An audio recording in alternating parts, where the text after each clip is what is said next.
1 யோவான் 1 அதிகாரம் 3வது வசனம். நீங்களும் எங்களோடே ஐக்கியமுள்ளவர்களாகும்படி நாங்கள் கண்டும் கேட்டும் இருக்கிறதை உங்களுக்கும் அறிவிக்கிறோம். எங்களுடைய ஐக்கியம் பிதாவோடும் அவருடைய குமாரனாகிய இயேசு கிறிஸ்துவோடும் இருக்கிறது. இந்த பரிசுத்த யோவான் இயேசுவின் மார்பில சாய்ந்து கொண்டிருந்த யோவான், அன்பின் அப்போஸ்தலன் என்று பெயர் பெற்றிருக்கிற இந்த யோவான். வேதத்தில் பல யோவான்கள் இருக்கிறாங்க. ஒரு யோவான் இல்ல, பல யோவான்கள் இருக்கிறாங்க. ஆனால் நாம் இன்றைக்கு சொல்கிற, பேசுகிற, அறிமுகப்படுத்துகிற இந்த யோவான் இயேசுவின் அன்பின் சீஷன். அவன் அன்பின் சீஷனாகிய யோவானுக்கு கர்த்தர் திருவிழம் பற்றினதான காரியங்களை குறித்துதான் நாம் தியானிக்கிறோம். இந்த யோவான் சுவிசேஷத்தை எழுதினார். என்ன எழுதியிருக்காரு? யோவான் சுவிசேஷம் எழுதினார். அடுத்தபடியாக 1 யோவான், 2 யோவான், 3 யோவான் என்று 3 புஸ்தகங்களை எழுதியிருக்கார். அதற்கு பிறகு அவர் வெளிப்படுத்தின விசேஷத்தை எழுதியிருக்கிறார். இந்த யோவான் எழுதின புஸ்தகங்கள் 5 புஸ்தகங்கள். எத்தனை புஸ்தகங்கள்? 5 புஸ்தகங்கள். இந்த 5 புஸ்தகங்களில நாம் இப்பொழுது வாசிக்கிறதான இந்த புஸ்தகம் 2வது புஸ்தகம். 1 யோவான் 1 அதிகாரம் 3ஆம் வசனத்துல நாம் வாசிக்கிறோம். நீங்கள் எங்களோடு ஐக்கியமுள்ளவர்களாகும்படி, இணைக்கப்படுதல் அப்படின்ட்டு அதுக்கு அர்த்தம். இப்போ இந்த ஐக்கியம் அப்படின்னு சொல்லும்போது, இன்றைக்கு நாம் இங்கே கூடி வந்திருக்கிறோம். இந்த கூடி வந்திருக்கிற இந்த இடத்துக்கு பேரு எக்லேசியா. எக்லேசியா என்றால் அசம்பிளி, கூடி வந்திருக்கிற இடம், கூடுகிற இடம். கூடுகிற அப்படி என்றால் என்ன? ஐக்கியப்படுகிற, இணைந்திருக்கிற, ஒருமனப்பட்டிருக்கிற என்று அதற்கு பொருள். காணாத ஒன்றை சொல்லவில்லை, கண்டதை சொல்கிறார் யோவான். யோவான் வாழ்ந்த காலத்திலே யோவான் இயேசுவோடு இருந்தார். யாரோடு இருந்தார்? இயேசுவோடு இருந்தார். யோவானுக்கு எலியாவை தெரியாது, எலிசாவை தெரியாது, மோசையை தெரியாது, ஆபிரகாமை தெரியாது. ஆனால் கேள்விப்பட்டிருக்கிறார். சொல்லுங்க பார்க்கலாம். கேள்விப்பட்டிருக்கிறார், ஆனால் கண்டதில்லை. ஆனால் இயேசுவை கண்டார். இயேசுவை கண்டார். இயேசுவோடு பேசினார், இயேசுவோடு நடந்தார், இயேசுவோடு 3.5 ஆண்டு காலங்கள் அவரோடு கூட சம்பாஷித்தார். அவருடைய உபதேசத்தை கேட்டார், அவருடைய கட்டளைகளை கை கொண்டார், அவரை பின்பற்றினார், அவருக்கு சீஷனாக மாறினார். பின்னாட்களில் அவர் அப்போஸ்தலனாக்கப்பட்டார். அதற்கு பிறகு பல நாடுகளுக்கு, தேசங்களுக்கு சென்று தேவனுடைய வார்த்தையை பிரசங்கித்தார். 11 பேருடைய மரணம் இரத்த சாட்சியான மரணம். ஆனால் யோவானுடைய மரணம் இயற்கை மரணம். என் அன்புக்குரியவர்களே, இந்த யோவானுக்கு கர்த்தர் வெளிப்படுத்துறதான காரியங்கள் அவன் சொல்லுகிறான். நாங்கள் கண்டும் கேட்டும் இருக்கிறதை உங்களுக்கு அறிவிக்கிறோம். காணாத ஒன்றை சொல்லவில்லை, கண்டதை சொல்லுகிறார். கண்டது என்று சொல்லும்போது முகமுகமாய், எப்படி முகமுகமாய் நான் உங்களை எப்படி முகமுகமாய் பார்க்கிறேனோ அது போல இந்த யோவான் இயேசுவை முகமுகமாய் பார்த்தார். இயேசு செய்த அற்புதங்களை பார்த்தார், அதிசயங்களை பார்த்தார். அவர் செய்த நன்மைகள் எல்லாம் அவரோடு கூட இருந்து பார்த்தார். அவருடைய உபதேசங்களை எல்லாம் அவர் கேட்டார். ஆகவேதான் அவர் திருஷ்டாந்தமாக சொல்லுகிறார், நான் கண்டதும் கேட்டதும் இருக்கிறதுமான காரியங்களை உங்களுக்கு அறிவிக்கிறேன். இன்றைக்கு அநேகர் பொய்யை அறிவிக்கிறார்கள், ஆனால் இந்த யோவான் மெய்யை அறிவிக்கிறான், மெய்ப்பொருளை அறிவிக்கிறான், எம்பெருமானை அறிவிக்கிறான், இயேசுபிரானை அறிவிக்கிறார், பரம்பொருளை அறிவிக்கிறார், அன்பிற்கு காரணராகிய இயேசுவை அறிவித்தார், அன்பின் ஊற்றாகிய இயேசுவை அறிவித்தார், அன்பே உருவான தெய்வத்தை அவர் அறிவித்தார். ஆகவே இந்த யோவான் எழுதுகிறதான இந்த புஸ்தகத்தில்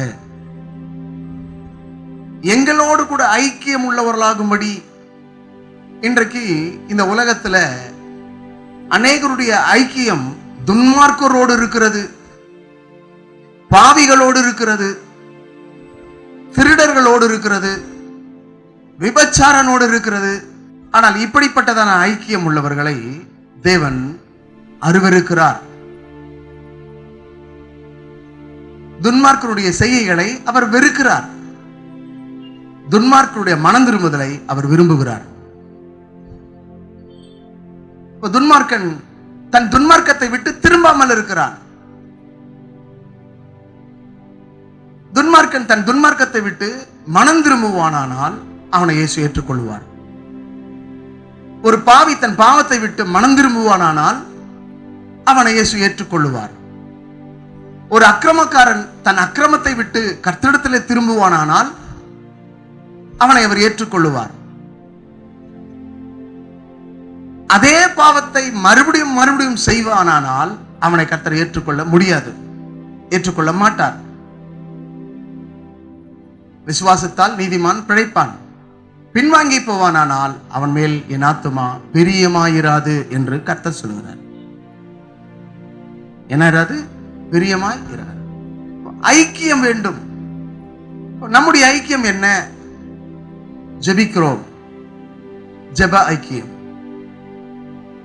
சுவிசேஷம் அறிவிக்கிறோம், சுவிசேஷ ஐக்கியம். சபைக்கு வருகிறோம், சபையின் ஐக்கியம். சகோதரர்கள் ஐக்கியம், சகோதரிகள் ஐக்கியம், வாலிபர்கள் ஐக்கியம், சிறுவர்கள் ஐக்கியம், முதியோர்கள் ஐக்கியம், ஆவிக்குரிய கூட்டத்தின் ஐக்கியங்கள். இன்றைக்கு அநேக ஐக்கியங்கள் இருக்கிறது. ஐக்கியத்தில் இருக்கிறவர்கள் யோக்கியமா இருக்க வேண்டும். அல்லேலூயா. ஆகவே இந்த அப்போஸ்தலனாகிய யோவான் சொல்லுகிறார், நீங்கள் எங்களோடு ஐக்கியம் உள்ளவர்களாகும்படி. இன்றைக்கு அநேகர் ஆலயத்துக்கு வருவது கிடையாது. ஏன் என்றால் அவர்களுக்குள்ளே கெட்ட பழக்கங்கள், கெட்ட குணங்கள், கெட்ட சகவாசங்கள், கெட்ட சிந்தைகள், கெட்ட எண்ணங்கள், கெட்ட நடத்தைகள் அவரிடத்துல இருக்கிறபடினால என்ன வர முடியல, ஆலயத்துக்கு வர முடியல. அப்ப ஆலயம் அப்படின்னு சொல்லும்போது ஆலயத்துல என்ன காணப்படுகிறது? பரிசுத்தவான்களோடு கூட ஐக்கியப்படுகிறோம். பரிசுத்தவான்களோடு கூட ஐக்கியப்படும் போது அசுத்தமான காரியங்களை செய்ய முடியாது. அப்போ அசுத்தமான காரியங்கள் என்று சொல்லும்போது அது தேவனுக்கு அருவருப்பானது. அருவருப்பான காரியங்கள் வேதத்தில் அருவருப்பை பற்றி நிறைய விஷயங்கள் சொல்லப்பட்டிருக்கிறது. நாய் தன் கக்கினதை தின்பது அருவருப்பு. அப்ப ஒரு மனுஷன் பாவத்தை விட்டுவிடாமல் அதே பாவத்தை தொடர்ந்து செய்வானால் அது அருவருப்பு.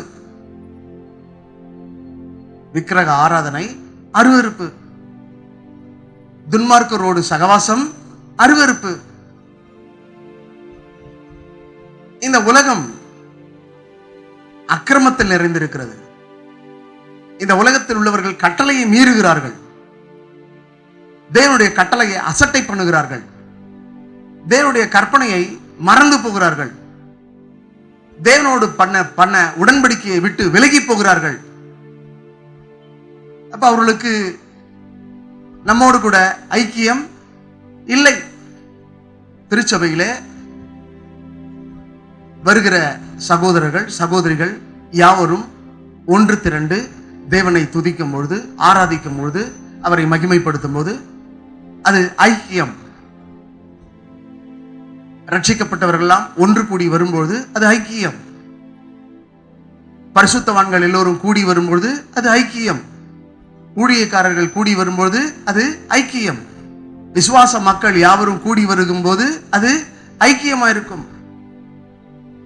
அதே துன்மார்க்கர்கள் கூடுகிறார்கள் என்றால் ஒருவேளை அது அவர்களுக்கு ஐக்கியமா இருக்கலாம், அது தேவனுடைய பார்வையில அருவருப்பா இருக்கிறது. அப்ப துன்மார்க்கன் தன் துன்மார்க்கத்தை விட்டு கர்த்தரிடத்துல திரும்ப கடவன். அப்படி திரும்பவில்லை என்றால் அவன் ஐக்கியத்துக்குள் வர முடியாது. ஒரு பாவி தன் பாவத்தை விட்டு தேவ சமூகத்திலே வந்து தன் பாவங்களை அறிக்கையிட்டு தேவனிடத்திலே மன்னிப்பு கேட்பானால் அவன் இந்த ஐக்கியத்திலே இணைக்கப்படுவான், இந்த ஐக்கியத்திலே சேர்க்கப்படுவான். அதே பாவி தன் பாவத்தை விட்டு மனம் திரும்பாமல் பாவத்திலே நிலைத்திருப்பானால் அவன் தேவனுடைய சபையில தேவனுடைய ஐக்கியத்தில இருக்க முடியாது. 1 சங்கீதம் சொல்கிறது, பாவிகள் நீதிமான்கள் சபையில் நிலைப்பதில்லை. பாவிகள் நீதிமானுடைய சபையிலே நிலை நிற்பது இல்லை. அதே சங்கீதக்காரன் எழுதுகிறான், யார் கர்த்தருடைய பர்வதத்தில் தங்குவான்? கர்த்தாவே, யார் உமது கூடாரத்தில் தங்குவான்? அப்ப அந்த கூடாரத்திலே தங்குகிறவன் யார் என்றால், கைகளிலே சுத்தம் உள்ளவன், இருதயத்திலே மாசில்லாதவன், ஆணையிட்டதில் நஷ்டம் வந்தாலும் தவறாதிருக்கிறவன், தன் பணத்தை வட்டிக்கு கொடாதவன், பரிதானம் வாங்காமல் இருக்கிறவன், இப்படிப்பட்டவனே ஆலயத்தில் இருப்பான். அந்த ஆலயத்தில் இருக்கிறவன் தான் தேவனோடு ஐக்கியம் உள்ளவனாய் இருப்பான். என்ன பாவம் வேண்டாலும் செய்யலாம், எப்படி வேண்டாலும் வாழலாம் என்றவர்கள் தேவ சமூகத்துக்கு வர முடியாது, தேவனுடைய ஐக்கியத்திலே சேர்த்துக் கொள்ளப்பட முடியாது. ஆண்டவராக இயேசு கிறிஸ்துவினிடத்துல பாவியான ஒரு ஸ்திரியை கொண்டு வந்தார்கள். அந்த பாவியான ஸ்திரியை கொண்டு வரும்போது எல்லோரும் நியாயப்பிரமாணத்தின்படி அவளை கல்லெறிந்து கொள்ள வேண்டும். ஏனென்றால் அவள் பாவியான ஸ்திரீ, விலைமாது. அந்த விலைமாது நியாயப்பிரமாண சட்டத்தின்படி கல்லெறிந்து கொள்ள வேண்டும். ஆனால் ஆண்டவராக இயேசு கிறிஸ்துவினிடத்திலே வரும்பொழுது அவர் அவர்களை பார்த்து சொன்னார், உங்களில் பாவம் செய்யாதவன் எவனோ அவனே இவள் மீது கல்லெறிய கடவன் என்று சொன்னார். இந்த வார்த்தையை சொன்னபோது எல்லோரும் கற்களை கீழே போட்டுவிட்டு பின்னிட்டு போனார்கள்.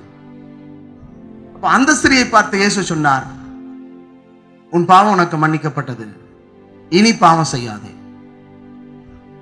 இனி பாவம் செய்யாதே. அவள் அந்நாள் முதற்கொண்டு இயேசுவை பின்பற்றினாள்.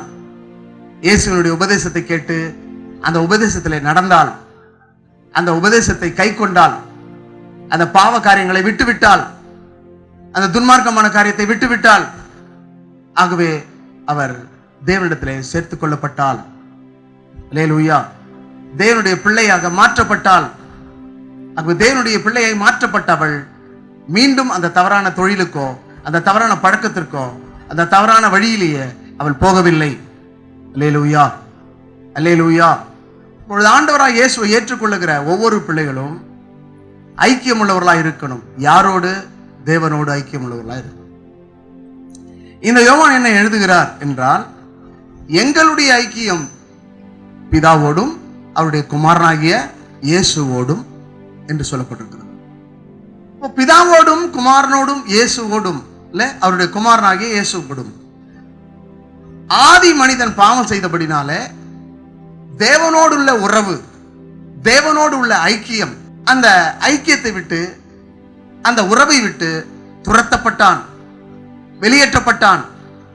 உறவு அருந்து போனது. தேவனுக்கும் அவனுக்கும் உள்ள ஐக்கியம் இல்லாமல் போனது. அந்த இல்லாமல் போன உறவை, அருந்து போன உறவை மீண்டுமாக ஆண்டவராகிய இயேசு சிலுவையிலே ரத்தம் சிந்தி அவருடைய ரத்தத்தினாலே அந்த ஐக்கியத்தை மனுஷனுக்கு மீண்டுமாய் கொடுத்தார். மனுஷன் தேவனோடு கூட ஐக்கியப்பட தொடங்கினான். எப்படி என்றால் இயேசு கிறிஸ்துவின் ரத்தத்தினாலே. பழைய ஏற்பாட்டின் காலத்துல எல்லா மனிதனும் ஆலயத்துக்குள் போக முடியாது, ஆசரிப்பு கூடாரத்துக்குள் போக முடியாது. முதல் ஆசரிப்பு கூடாரம், இரண்டாவது எருசலேம் தேவாலயம். ஆசரிப்பு கூடாரத்தில் போக வேண்டும் என்றால் பரிசுத்தம் வேண்டும், ஆலயத்திற்குள் போக வேண்டுமானாலும் பரிசுத்தம் வேண்டும். பரிசுத்தம் இல்லாமல் ஒருவரும் ஆலயத்துக்குள் பிரவேசிக்க முடியாது, ஆசரிப்பு கூடாரத்தில் பிரவேசிக்க முடியாது. இந்த ஆலயத்திலும் ஆசரிப்பு கூடாரத்திலும் பிரவேசிக்கிற ஒரே ஒரு நபர் என்றால் ஆசாரியன் மட்டுமே. அந்த ஆசாரியன் பாவம் செய்வானால் அந்த பாவம் செய்த ஆசாரியன் பலிபீடத்துக்கு போக முடியாது. அப்படி மீறி போவானால் அந்த ஆசாரியனை கர்த்தர் அடித்து போடுவார். அதே இடத்துல அவன் செத்து போவான். பாவம் செய்கிற எந்த ஆசாரியனும் பலிபீடத்தில் இருக்க முடியாது. ஏனென்றால் தேவன் பரிசுத்தர். அந்த பரிசுத்தமுள்ள தேவனை தரிசிப்பதற்கு, பரிசுத்தமுள்ள தேவனுக்கு ஆராதனை செய்வதற்கு, பரிசுத்தமுள்ள தேவனுக்கு பலி செலுத்துவதற்கு ஆசாரியன் கரைத்திரை பிழையற்றவனாய் இருக்க வேண்டும். மகா பரிசுத்த ஸ்தலத்துக்குள் அவன் போக வேண்டும் என்றால், கருவறைக்குள் அவன் போக வேண்டும் என்றால் அவன் தேவன் விரும்புகிற பரிசுத்தமுள்ளவனாய் இருக்க வேண்டும். அவனுடைய உடை பரிசுத்தமாய் இருக்க வேண்டும், அவனுடைய உடல் பரிசுத்தமாய் இருக்க வேண்டும், அவருடைய உள்ளம் பரிசுத்தமாய் இருக்க வேண்டும். அப்படி இருந்தால்தான் அவன் தேவனோடு கூட ஐக்கியம் கொள்ள முடியும். அவன் தேவனுடைய சமூகத்துக்கு போக முடியும், அவன் பலிபீடத்துக்குள்ள போக முடியும். இல்லை என்றால் எந்த மனிதனும் ஆசரிப்பு கூடாரத்திலேயோ ஆலயத்துக்குள்ள போக முடியாது, ஆசாரியனும் போக முடியாது. பரிசுத்தம் இருந்தால்தான் ஆசாரியன் உள்ள நுழைய முடியும். ஆனால் பிரதான ஆசாரியனாகிய இயேசு நாம் எல்லோரும் ஆலயத்துக்குள் வருவதற்காக அவர் தன்னையே பலியாய் கொடுத்தார். அவருடைய பலி நிமித்தமாக திரைச்சீலை இரண்டாய் கிழிக்கப்பட்டது. அந்த திரைச்சீலின் வழியாக தான் இன்றைக்கு நீங்களும் நானும் ஆலயத்துக்குள் வந்திருக்கிறோம். கிறிஸ்துவின் மூலமாக, கிறிஸ்து இயேசுவின் மூலமாக, கிறிஸ்து இயேசுவின் கிருபையினாலே, கிறிஸ்து இயேசுவின் ரத்தத்தினாலே மீட்கப்பட்டிருக்கிறபடினாலே நாம் ஆலயத்துக்குள் வந்திருக்கிறோம். எங்கே இருந்தோம்? பாளையத்துக்கு புறம்பே இருந்தோம். பாளையத்துக்கு புறம்பே இருந்த நம்மை ஆலயத்துக்குள்ளே கொண்டு வந்திருக்கிறார் என்றால் அவருடைய கிருபையும் அவருடைய ரத்தமும், அவர் நம்மேல் வைத்த அன்பும், அவருடைய கிருபை, அவருடைய ரத்தம், அவருடைய அன்பு, இது மூன்றும் இல்லை என்றால் நீங்களும் நானும் ரட்சிக்கப்பட முடியாது, இயேசுவை தொழுது கொள்ள முடியாது, பிதாவாகிய தேவனை மகிமைப்படுத்த முடியாது. ஆகவே நமக்கு ஒரு ஐக்கியத்தை உண்டாக்கினது யார் என்றால் ஆசாரியன் அல்ல, இயேசு கிறிஸ்து. இந்த இயேசு கிறிஸ்து நமக்கு ஐக்கியத்தை உண்டாக்கினார் என்பதற்கு 1 யோவான் புஸ்தகம் 1 அதிகாரம் 7 சொல்கிறது, அவர் ஒளியில் இருக்கிறது போல நாமும் ஒளியிலே நடந்தால் ஒருவரோடு ஒருவர் ஐக்கியப்பட்டிருப்போம். எங்கே நடந்தால்? ஒளியிலே நடந்தால். அப்போ இயேசு என்னவாக இருக்கிறார்? ஒளியாக இருக்கிறார். அவருடைய பிள்ளைகளாகி நீங்களும் நானும் என்னவாக இருக்கிறோம்? ஒளியாக இருக்கிறோம். நீங்களும் நானும் இருளின் பிள்ளைகள் அல்ல, வெளிச்சத்தின் பிள்ளைகளா இருக்கிறோம். வெளிச்சத்தின் பிள்ளைகள், ஒளியின் பிள்ளைகளாகிய நாம் எங்கே நடக்கிறோம்? ஒளியிலே நடக்கிறோம். ஒரு மனிதன் இருளிலே நடப்பானால் அவன் தேவனை காண முடியாது. இருள் என்றால் பாவம், இருள் என்றால் அக்கிரமம், இருள் என்றால் விபச்சாரம், இருள் என்றால் வேசித்தனம், இருள் என்றால் திருடு, கொலை, கொள்ளை போன்ற காரியங்கள் நடக்கிறதான இடங்கள். இருள் என்றால் துன்மார்க்கமான காரியங்கள், அக்கிரமம், அநியாயம், அட்டுழியம், இதெல்லாம் இருள். ஆகவே நாம் அதிலே நடக்கவில்லை, வெளிச்சத்தில் நடக்கிறோம். வெளிச்சம் என்றால் வேதம் வெளிச்சமா இருக்கிறது. இந்த வேதம் நம்முடைய வாழ்க்கையை வெளிச்சமாக்குறது. நம்முடைய வாழ்க்கை எப்படி இருந்தது? இருளாய் இருந்தது. இருளான வாழ்க்கை வெளிச்சமாய் மாறினது. வெளிச்சமாய் இருக்கிற நாம் எல்லோரும் கூடி வந்திருக்கிறோம். இதற்கு பெயர் தான் ஐக்கியம். அல்லேலூயா. இப்போ எதுல கூடி வந்திருக்கிறோம்? இப்ப நம்ம எங்க உட்கார்ந்து கொண்டிருக்கிறோம்? வெளிச்சத்துல. சொல்லுங்க பார்க்கலாம். இந்த வெளிச்சத்துல நமக்குள்ள என்ன இருக்கிறது? ஐக்கியம் இருக்கிறது. இதுதான் பாக்கியம். அல்லேலூயா. அப்ப இந்த வெளிச்சத்துக்கு அநேகர் வரவில்லை.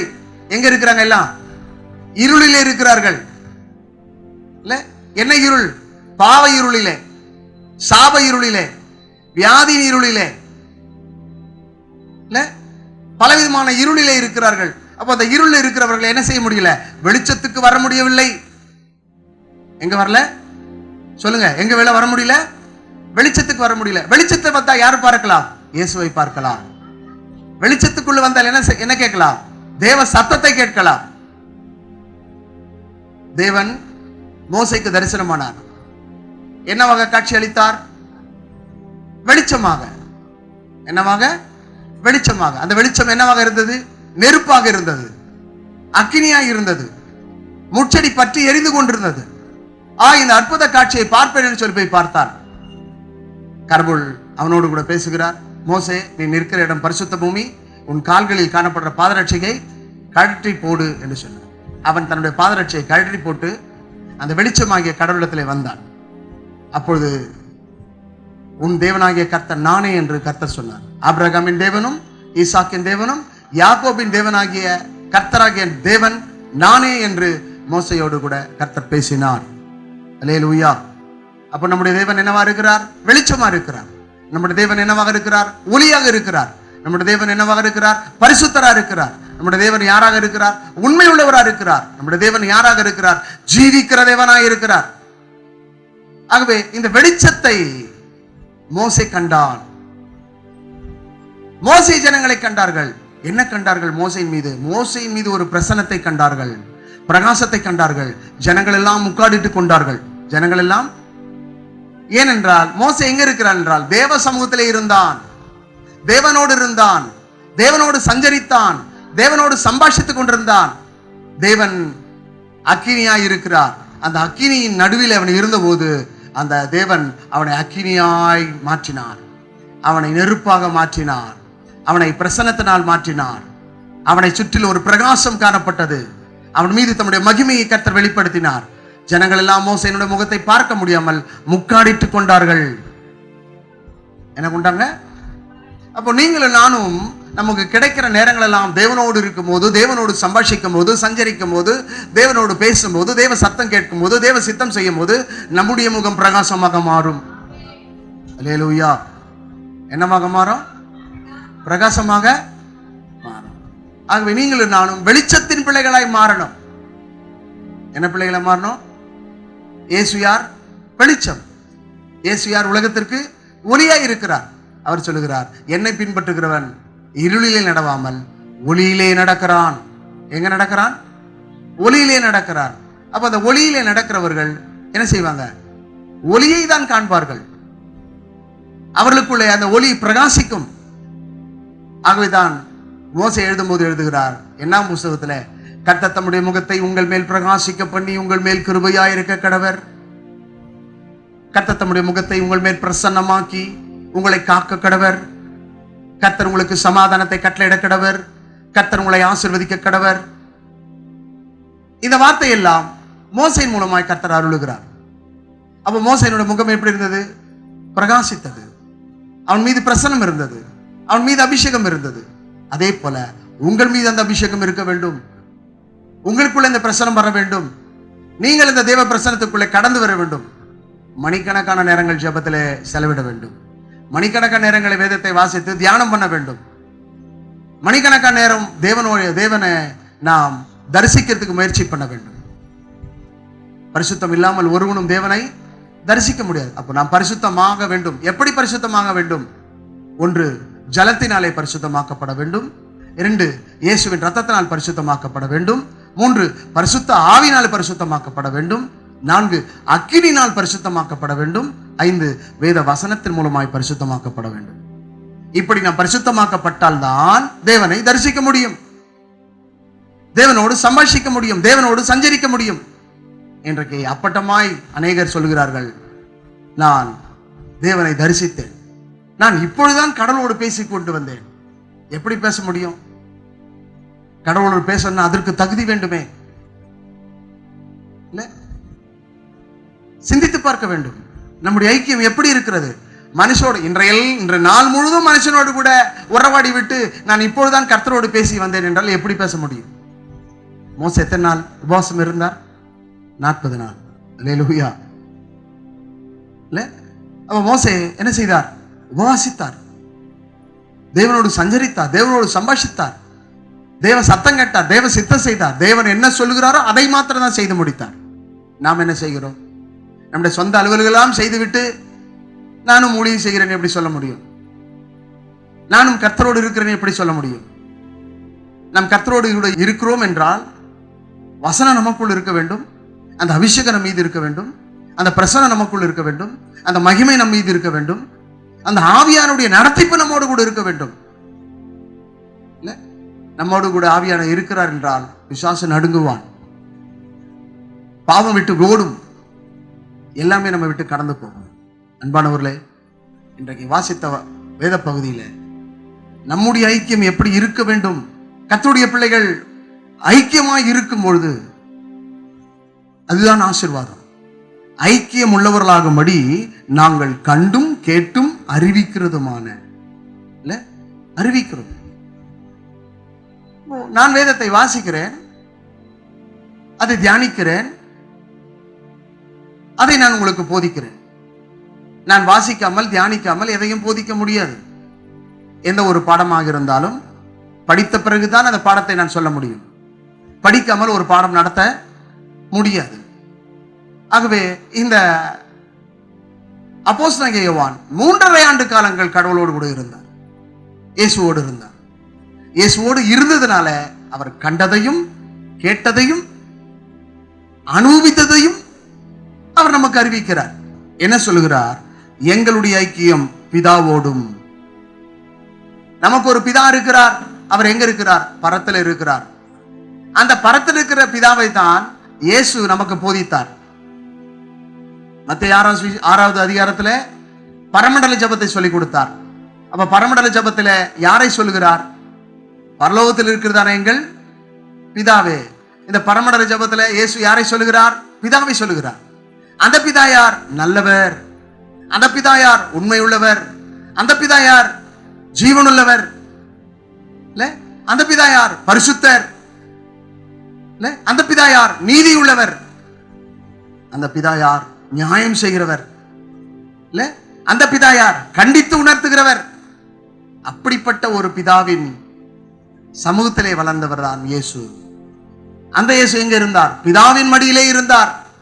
யாருடைய மடியிலே? என்னவாக இருந்தார்? செல்ல பிள்ளையாக இருந்தார். என்னவாக இருந்தார்?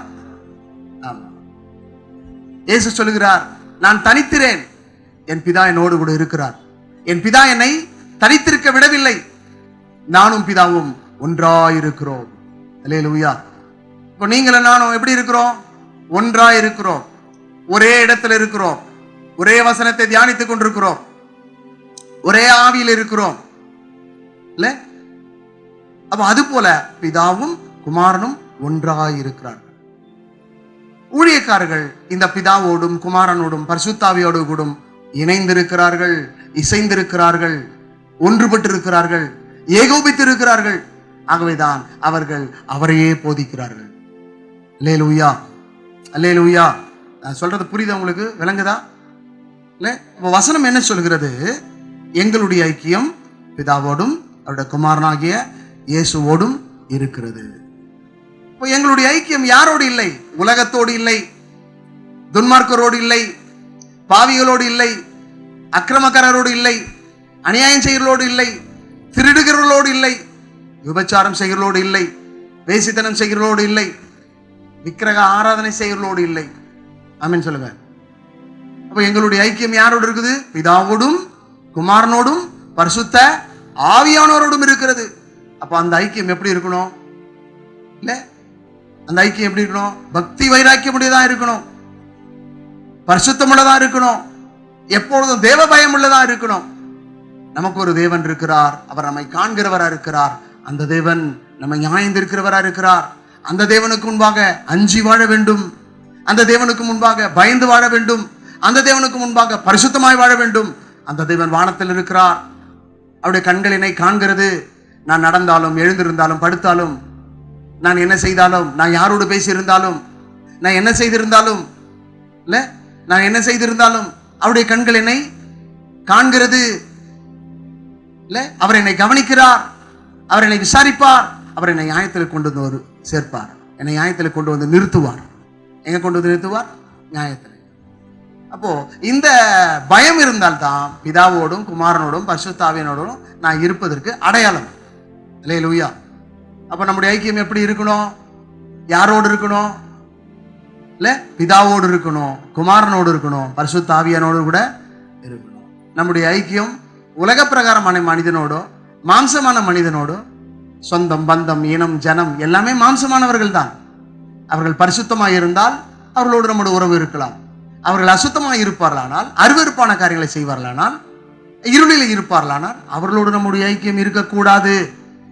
இல்ல, அவர்கள் தவறான வழியிலே தவறான பழக்கங்களை போவார்களானால் அவர்களுக்கு பின்னே நாம் போவோமானால், அவர்கள் செய்கிற சடங்காச்சாரங்கள் சம்பிரதாயங்கள் அதை நாம் பின்பற்றுவோமானால் நமக்கும் தேவனுக்கும் ஐக்கியம் இராது. ஒளிக்கும் இருளுக்கும் ஐக்கியம் ஏது? ஒளிக்கும் இருளுக்கும் ஐக்கியம் ஏது? பரிசுத்தத்துக்கும் அசுத்தத்துக்கும் சம்பந்தம் ஏது? அந்நிய நுகத்தோடு கூட நம்ம பிணைக்கப்பட கூடாது. இன்றைக்கு வேலை செய்கிற இடங்கள், போகிற இடங்கள், வருகிற இடங்கள், நிற்கிற இடங்கள், படிக்கிற இடங்கள், எல்லா இடங்களில் நாம் எப்படி இருக்கிறோம்? பரிசுத்தமா இருக்கிறோமா? நம்மை பார்க்கிறவர்கள் இவர்கள் பரிசுத்தர்கள், இவர்கள் பரிசுத்தவான்கள், இவர்கள் பரிசுத்தவாட்டிகள், இவர்கள் தேவனுடைய பிள்ளைகள், இவர்கள் ரட்சிக்கப்பட்டவர்கள், இல்ல இவர்கள் கிறிஸ்தவர்கள் என்று சொல்ல வேண்டும். அந்தியோகியா பட்டணத்துல சீஷர்கள் போகும்போது சீஷர்களுக்கு பெயர் தான் கிறிஸ்தவர்கள். சபைக்கு போகிறவர்களுக்கு பேர் அல்ல. ஆமென் சொல்லுங்க. இன்னைக்கு சபைக்கு போறவங்க பேர் என்னது? கிறிஸ்தவர்கள் சொல்றாங்க. நான் சொல்லுகிறேன், நீ எந்த சபைக்கு சென்றாலும் நீ கிறிஸ்தவனே கிடையாது. கிறிஸ்துவை பின்பற்றுகிறவன் மாத்திரம்தான் கிறிஸ்தவன். சபையின் சட்டத்திட்டங்களுக்கு கீழ்ப்படிந்து ஓடுகிறவன் கிறிஸ்தவன் அல்ல. கிறிஸ்து என்னை போதித்தார், கிறிஸ்து என்ன உபதேசித்தார், கிறிஸ்து என்ன கற்றுக் கொடுத்தார், அதை பின்பற்றுகிறவர்கள் தான் கிறிஸ்தவர்கள். இயேசுவை பின்பற்றுகிற சீஷர்களுக்கு பெயர் தான் கிறிஸ்தவர்கள். அப்போ இன்றைக்கு நான் ஞானஸ்தானம் பெற்று விட்டேன், நான் ரட்சிக்கப்பட்டு விட்டேன், நான் அபிஷேகம் பண்ணி விட்டேன், நான் ஊழியம் செய்கிறேன், நான் கிறிஸ்தவன். யார் சொன்னது? இயேசுக்காக எல்லாத்தையும் விட்டுட்டு வருவன் தான் சீஷன். பிதாவின் சித்தத்தை செய்கிறவன் தான் சீஷன். இயேசுவை பின்பற்றி உலகத்தை விட்டு விடணும், உலகத்தை விட்டு விடுகிறவன் தான் சீஷன். சீஷனுக்கு பெயர் தான் கிறிஸ்தவன். இன்னும் பண ஆசை உள்ள இருக்கிறது, பொருளாசை உள்ள இருக்கிறது, இல்ல மாடி மேல மாடி கட்ட வேண்டும் மை டியர் மிஸ்டர் என்று சொல்லி வாழ்ந்து கொண்டிருக்கிறாங்க.